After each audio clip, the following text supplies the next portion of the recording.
Hi friends, welcome back to another episode of Generation Films. My name is Alan. Space battles are something special to the science fiction genre, whether it's an old school broadside exchange at a couple hundred meters in distance or a computer-assisted engagement taking place across thousands of miles.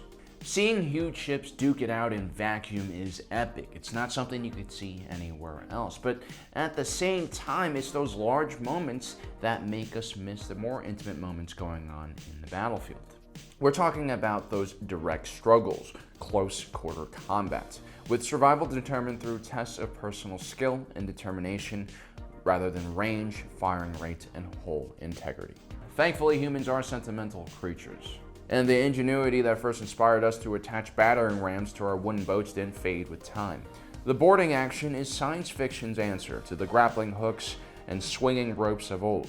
It gives your Marines job security on the battlefields of the future, using teleporters, boarding torpedoes, and 100 other inventions, where you can still ensure that even the most technologically advanced naval engagements will still include bullets to the head and knives to the belly. But boarding actions don't just have to happen in space, they can even happen in atmosphere or on the ground in science fiction. And those instances can be as impressive and dangerous as the ones we see between spaceships. As long as they still channel the energy of adrenaline-pumping badassery, I think they still deserve our respect. And although we did this video once already, we didn't really cover nearly as many boarding actions as we wanted, so here are 8 more of our favorite science fiction boarding actions. Feeling alone is the natural state of being in space. When you're millions of miles away from any kind of civilization or even other people, it's easy to let your guard down. Which is why not all boarding actions need to be preceded with explosions or collisions. Silent, careful, and perfectly timed Jubal Early's infiltration of the Firefly transport Serenity was much cleaner than your conventional boarding action. Searching for his bounty, Jubal Early takes out each crew member that stands in his way, displaying a terrifyingly competent understanding of the strengths and weaknesses of each individual. He bends the situation to his advantage, carefully sidestepping and securing some of the more dangerous members of the crew, while still reading the ship and tracking River like a predator tracks its prey. He also shows an innate ability to understand people. He recognizes in an instant that Shepard Book was something far more dangerous than a preacher, a revelation that others hadn't made after months in his company. Jubal Early basically represents one of the smarter ways you can accomplish a mission when you're trying to do a boarding action. This fantastic sequence from what was our first look at the Siege of Coruscant was one of the most inventive uses of the Venator design we've ever seen. Although barely a minute long, it manages to hit all the key elements of a boarding action: the tense crossing between one ship and another, the dangers of trying to take a vessel from the outside of its hull, and the importance of controlling the bridge. Master Sassy Tin and his clones are at their most badass in these moments, pulling off the kind of ridiculous stunts we've come to expect from Anakin in the 501st. Try to imagine being a Separatist crewman watching the burning hulk of a Venator drift by. You probably think you're safe with all that vacuum between you and that ship, but when all of a sudden the bay doors open and hundreds of clone troopers and a Jedi fly out on jetpacks and swarm your ship like locusts. Droid or organic, that's enough to make anyone oil themselves. It would have been interesting to see this style of boarding action used against the Zyson Star Destroyers over Exegol in Episode 9. The cavalry and infantry charge over the hull of a Star Destroyer was quite impressive, but at the same time pretty unnecessary, especially when you have dropships that can land you directly at your objective. Master Tin's assault of the Separatist ship really summarizes the stylized approach of the Clone Wars cartoon from 2003, which is full of massive, epic-scale battles with utterly ridiculous sequences. When you're considering assaulting a space rocket that really isn't in space, and your inspirational figurehead is a football player who drives a flying mobility scooter, and the target acts less like a ship and more like a flying bunker, convention can't really be relied on, and you have to put aside all of your knowledge and experience about tactics and warfare and just go with shock and awe. Flash Gordon and the Hawkman's assault on Emperor Ming's Ajax was a ridiculous scenario, with some heavy casualties and heavier makeup. And though this scene might look like it's from a poorly acted and budgeted 70s adult film, there is a simple truth to the actions of these brave boarders. If you were at the center point of a resistance movement working against an evil empire, and you had a fleet of barely dressed flying Valkyrie and Hawkmen at your disposal, why the hell wouldn't you put them to good use? Sure, the lack of cover or even armor on those majestic birds definitely made what should have been a carefully conducted boarding operation into something closer to the Battle of Somme, but in the end, no cost is too high to stop an evil emperor. That's something that resistance movements have understood since the beginning of time. Sandra Bullock's careful maneuvering towards the Tangoing in gravity showed us that something as simple as properly using compressed gas can be the difference between life and death. When you get thrown from a spacecraft and are cast adrift, preserving and guiding your momentum will be one of the biggest factors in ensuring your survival. Sandra Bullock's situation wasn't that bad though. She had a series of space stations to act as potential lifeboats for her, and that field of debris only really did hit her every 90 minutes, so she had time to move around.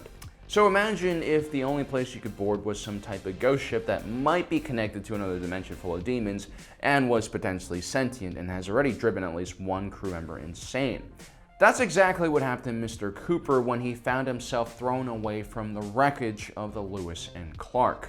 Thinking on his feet and taking a serious gamble, the rescue technician and self-proclaimed lifesaver and heartbreaker was forced to vent his oxygen supply and to steer himself back towards the event horizon.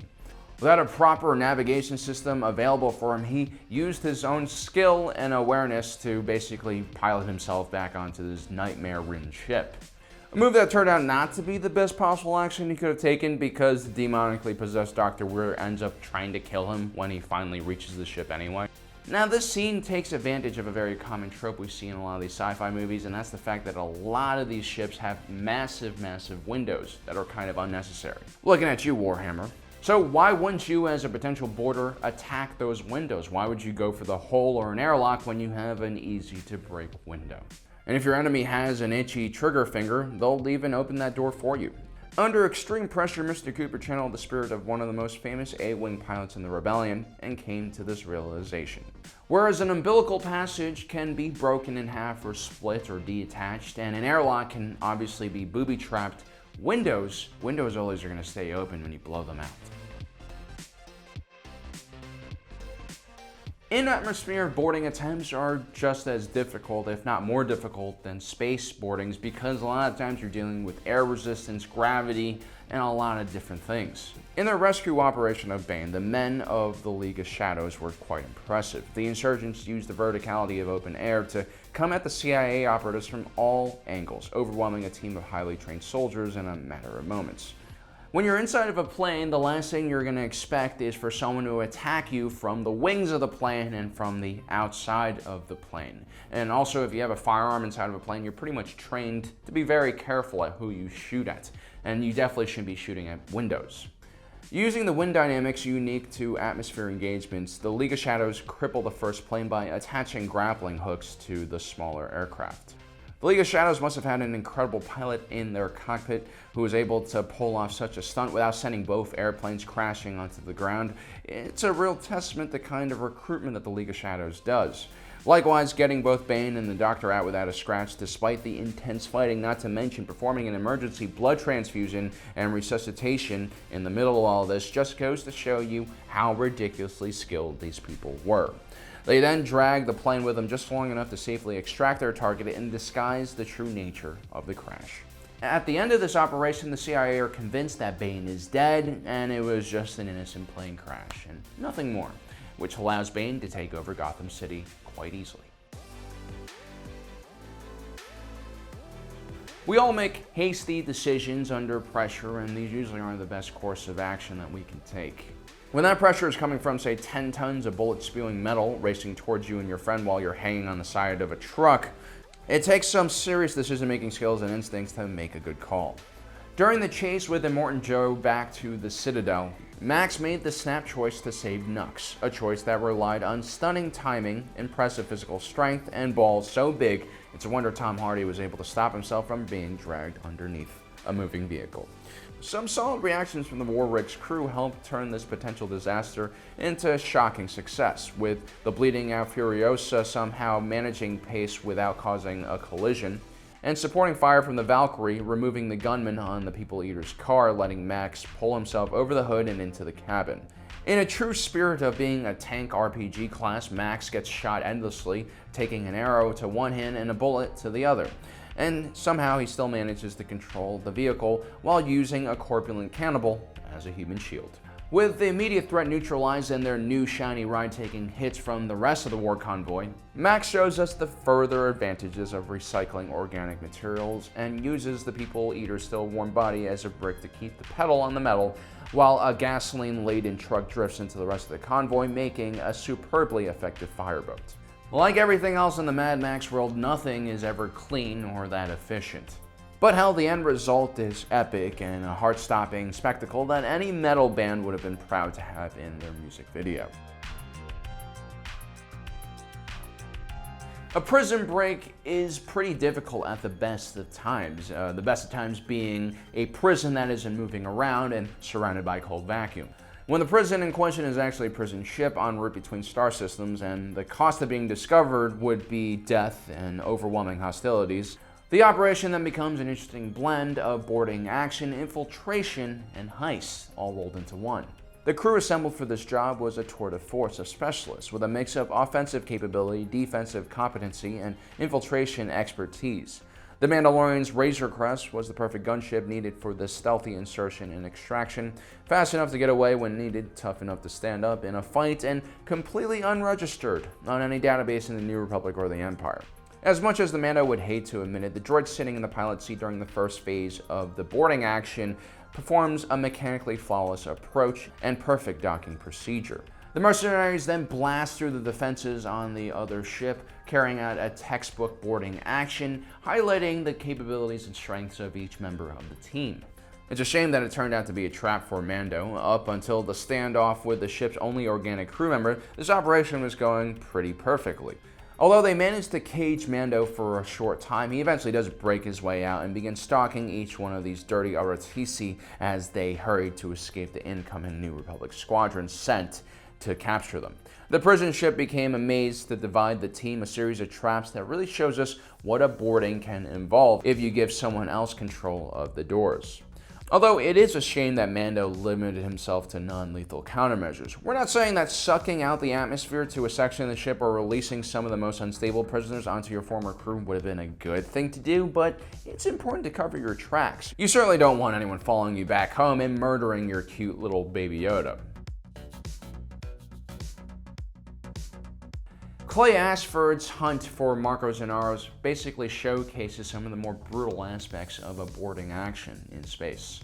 When the OPA realizes it needs to hunt down one of its more extreme terrorists in order to keep a fragile peace between the Inners and the Belt, Ashford was undeniably the best man for the job. He was an experienced boarder with a battle-hardened team behind him. He also had a very innate understanding of the Belter's pirate underworld, and he also had knowledge of just how someone like Inaros would be trying to hide himself. Ashford was the perfect figure to bring Belter justice to this Belter criminal. The old pirate and his loyal crew had a direct and tactical approach to taking Inaros' ship, with each bullet fired during the boarding action feeling as dangerous as it rightfully should. Unlike the assault on Tots Station, the majority of the boarding action takes place in the confines of narrow corridors and claustrophobic spaces where the battles are close up and personal. The combatants on both sides have a shockingly cold and emotionally removed view of the sacrifices they have made to make this boarding action, and so they face this danger with a determination to fight to the bitter end. Better to die standing like a Belter than sitting down like a cowardly duster. This fight shows us this idea of fanaticism to the state that underpins so much of the violence in The Expanse. These two groups of Belters are prepared to kill and die for what they think is best for the Belt. It's also a painfully perfect end for Ashford's character, a man who ironically renounced piracy, is forced back into the chaos, and he dies because of it. Killed by someone he already defeated once before, but allowed to live for the sake of the peace and the Belt. So there you have it, guys. Those are 8 more of our favorite boarding actions in science fiction. As you see, this time we chose a few things that weren't as space related. Anyway, let me know in the comments section below if I've missed any of your favorite boarding actions. Also, don't forget to subscribe and hit that notification button down below so you don't miss out on the rest of our awesome content. As usual, thanks for joining us today. My name is Alan, reminding you that life is a movie and you are the protagonist.